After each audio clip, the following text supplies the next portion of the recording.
Continuing with remaining parts of Indian desert. Fourth point है it has arid climate with low vegetation. भाई arid ये गर्म इलाका है, यहाँ पर क्लाइमेटिक कंडीशंस तो बहुत हार्श है, बिकॉज अभी हमने देखा 150 mm तो केवल बारिश होती है, और इसी वजह से लो वेजिटेशन है। लो वेजिटेशन का मतलब होता है कि इन इलाकों में पेड़ पौधे जो हैं नाम मात्र के पाए जाते हैं। Number 5, streams appears during the rainy season.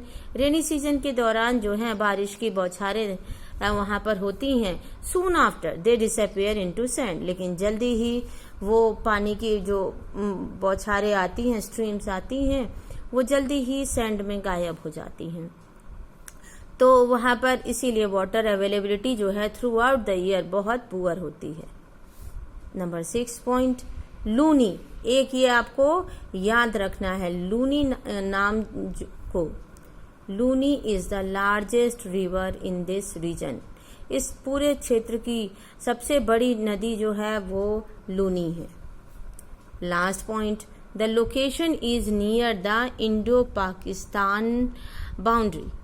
अब ये तो आपको समझ में ही आ रहा है क्योंकि वेस्टर्न फ्रंट पे उससे जस्ट सटा हुआ पाकिस्तान बॉर्डर है।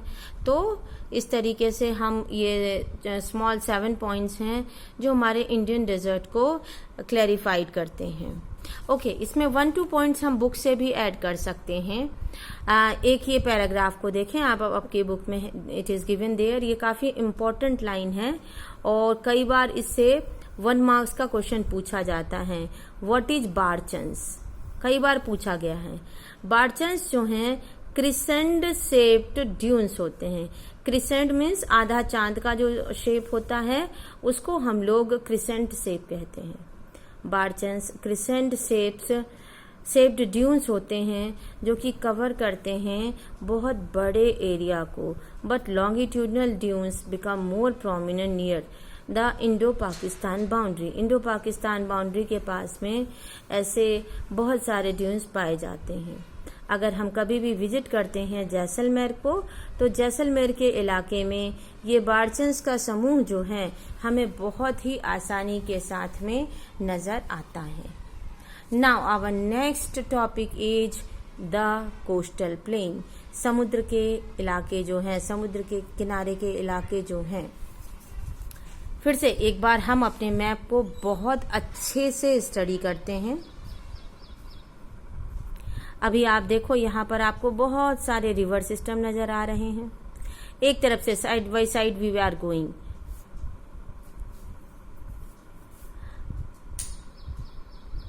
इधर देखें, ये हमारा हो गया ईस्टर्न घाट।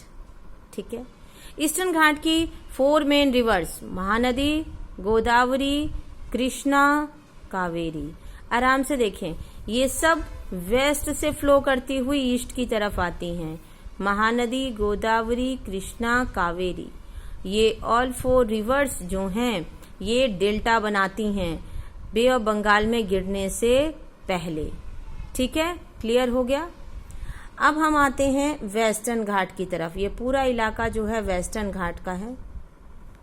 अभी वेस्टर्न घाट को हम अलग अलग पार्ट में करके डिवाइड कर पढ़ते हैं, तो ये सारे नाम हैं वो हम नोट्स में पढ़ेंगे।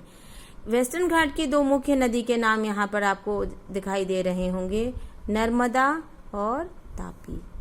नर्मदा और तापी जो है वेस्ट फ्लोइंग रिवर है, ये गिरती है अरेबियन सी में।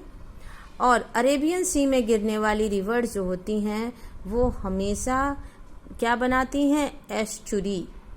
आप यहाँ पर एक वर्ड याद रखते हैं, ESTUARY, ये वर्ड है estuary. East flowing rivers delta बनाती हैं, वेस्ट फ्लोइंग रिवर्स एस्चुरी बनाती हैं। इस मैप में दिए गए जितने भी प्लेसेस आपको जो शो हो रहे हैं उसको आपको बहुत ध्यान से और समझ के रखने की, याद रखने की जरूरत है, because these things are related with class 9th also as well as class 10th। अभी तक आपने जो टॉपिक्स पढ़े थे इस चैप्टर में, उसमें हम लोगों ने इंडिया के अलग अलग फीचर्स को पढ़ना शुरू किया था। एक बार फिर से रिकॉल करते हैं। सबसे पहले हमने पढ़ा था हिमालयन माउंटेन्स को, इसके बाद हमने पढ़ा नॉर्दर्न प्लेन्स को, थर्ड हमने पढ़ा पेनिनसुलर प्लेटू को, जस्ट फोर्थ अभी हमने पढ़ा इंडियन डेजर्ट को, और नंबर 5 जो अभी हमारा कंटिन्यू है वो रिलेट करता है किससे, कोस्टल प्लेन से, जो समुद्री इलाके हैं, समुद्र के किनारे हैं, उसके बगल में पाए जाने वाला जो प्लेन एरिया है उसको हम लोग इसमें अभी पढ़ रहे हैं। आपकी बुक में जो अलग अलग मैप्स दे रखे हैं, ये मैप जो है बिल्कुल आसानी से आपको इस सभी तरीके के लैंडफॉर्म्स के बारे में आसानी से जानकारी देता है। Now it is your duty also कि आप इनको बहुत ही प्रिसाइसली अपनी बुक में देखें और एक एक एरियाज को एब्स्ट्रैक्ट करने का कुछ प्रयास करें। ये आपका फिजिकल मैप है। फिजिकल मैप जो है वो आपके अलग अलग mountain, plateau, plain, river system इनको बताता है, जबकि जो पॉलिटिकल मैप डिवाइड करके हुआ होता है वो डिफरेंट डिस्ट्रिक्ट को, डिफरेंट स्टेट को शो करने का काम करता है।